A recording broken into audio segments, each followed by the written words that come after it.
Hello नमस्कार आदाब, मैं एबीएस। दोस्तों, कभी मां अस्पताल जाती है और सामने ताला मिलता है, कभी बच्चा पढ़ाई छोड़ देता है क्योंकि स्कॉलरशिप इवेंट में उड़ गई, प्यार करने वालों को बेल बना दिया जाता है और वोट देने वालों को टोपी और तिलक में बांट दिया जाता है। भाई, ये देश चल रहा है या टीआरपी इवेंट और नफरत के नाम पर बस ताना बाना बुना जा रहा है। जब सरकारों का दिल पत्थर का हो जाए तो सड़कें भी खुद ब खुद धंस जाती हैं। जब जनता सोती है तो नेता मंच से तय करते हैं कि किस धर्म के लिए काम होगा और किसके लिए नहीं। दोस्तों, फिर से लौटा हूं अब तक की 15 बड़ी और सच्ची खबरें लेकर आपके सामने, जो ना चीखेंगी ना चिल्लाएंगी, बस सीधा दिल में उतरेगी और शायद झकझोर भी देगी। तो वीडियो आखिर तक जरूर देखिएगा, क्योंकि ये वो खबरें हैं जो टीवी पर नहीं मिलेगी पर जमीन पर हर तरफ बिखरी हैं। चंगूर बाबा 106 करोड़ की ठगी और जबरन धर्माचरण। बलरामपुर उत्तर प्रदेश से एक बाबा का पर्दाफाश हुआ। नाम है जमालुद्दीन उर्फ जंगूर बाबा।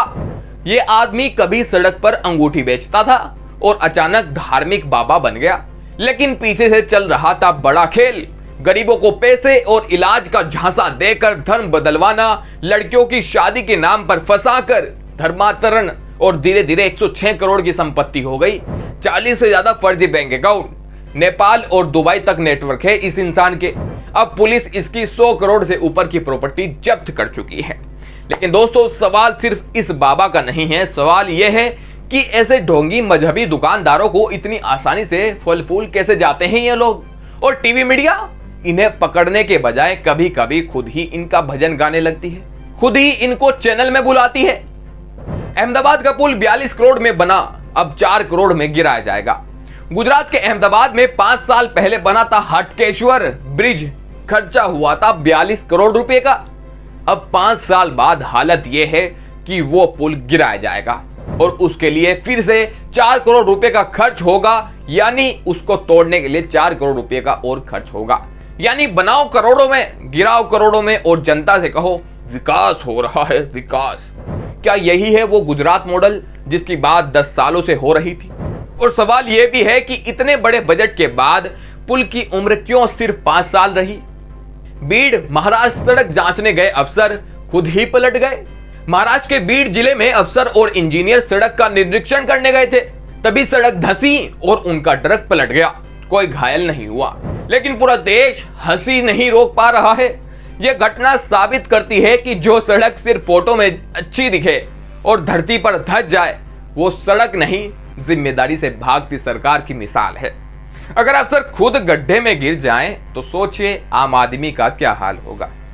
स्मार्ट सिटी योजना की स्मार्ट लूट। 2015 में प्रधानमंत्री ने घोषणा की थी कि 100 शहरों को स्मार्ट सिटी बनाया जाएगा।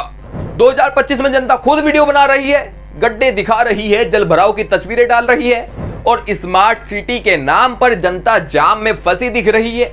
कहीं पुल गिर रहे हैं, कहीं नाले खुल रहे हैं, कहीं नालियां खुद ही सड़क बन गई है। यानी स्मार्ट सिटी योजना से स्मार्ट सिर्फ ठेकेदार बने हैं, जनता अब भी उसी गंदगी और बदहाली में जी रही है। परीक्षा पर चर्चा, बच्चों को भाषण, स्कॉलरशिप को ताला।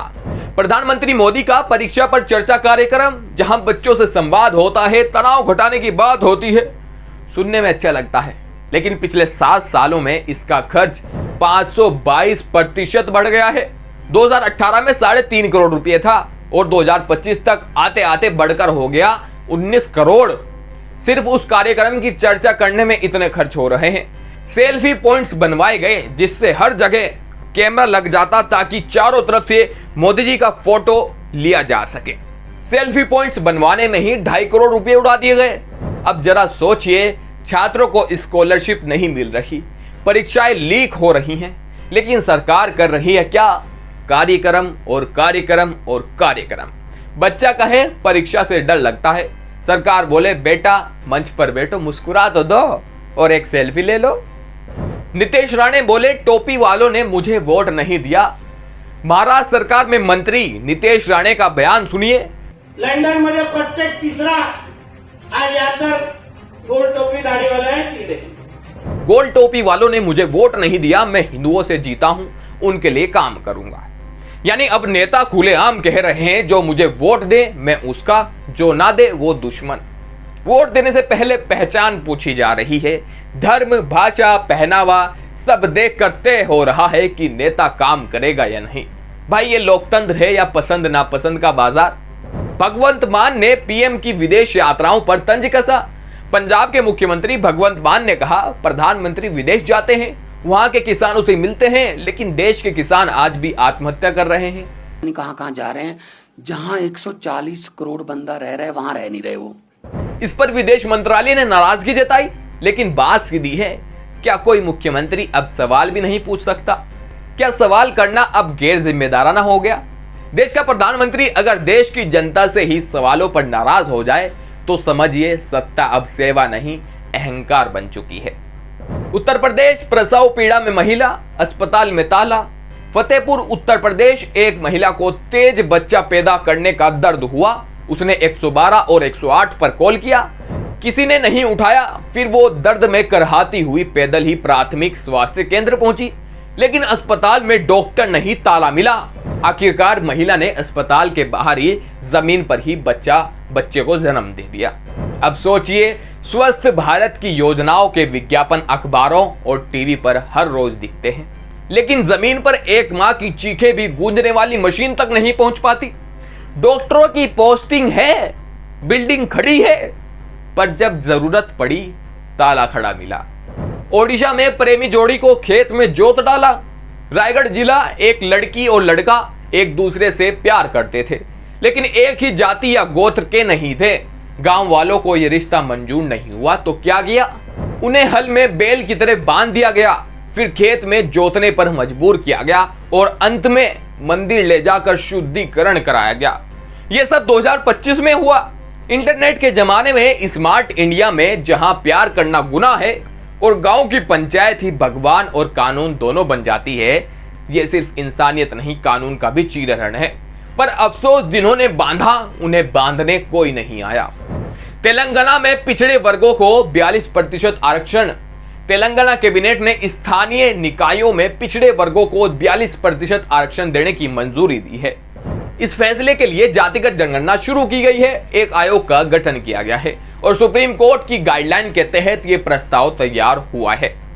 अब सवाल उठता है, क्या यह वाकई में सामाजिक न्याय की दिशा में बड़ा कदम है, या फिर यह 2028 के चुनाव के लिए वोट जमा करने की नई नीति है? आरक्षण की जरूरत को नकारा नहीं जा सकता, लेकिन अगर हर चुनाव से पहले नया आरक्षण आए तो जनता पूछती है, यह न्याय है या चुनाव टाइमिंग? बरेली उत्तर प्रदेश में मैं हिंदू हूं पोस्टर दुकानों पर लगवाया जा रहा है। कांवड़ यात्रा के रास्ते में कुछ दुकानों पर मैं हिंदू हूं के पोस्टर लगवाए गए, लेकिन जिन दुकानों ने ये पोस्टर नहीं लगाया उन्हें शक की नजर से देखा जा रहा है। यानी अब दुकानदार को भी ये बताना होगा कि भाई मेरा धर्म ये है, कृपया ग्राहक बन जाओ, मेरे से कुछ खरीद लो। ये भक्ति नहीं, ये डर है।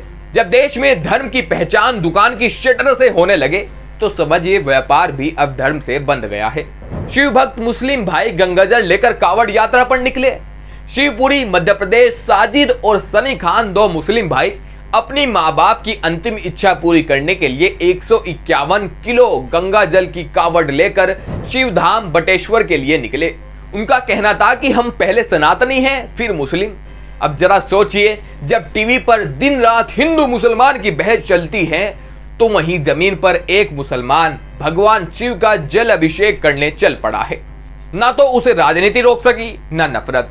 यही है वो भारत जिसे चिल्लाते एंकर और भड़कते नेता नहीं समझ सकते और नहीं समझ पाते और नहीं समझना चाहते। तो दोस्तों, ये थी अब तक की देश की 15 सबसे जरूरी खबरें आपने देखी, जहां एक तरफ धर्म के नाम पर नफरत बांटी जा रही है तो दूसरी तरफ वही धर्म इंसानियत को जोड़ भी रहा है। कहीं पुल गिरे, कहीं महिलाएं तड़पती रही, कहीं न्याय के नाम पर जुल्म हुआ, लेकिन इन्हीं खबरों के बीच कुछ उम्मीदें भी चमकी।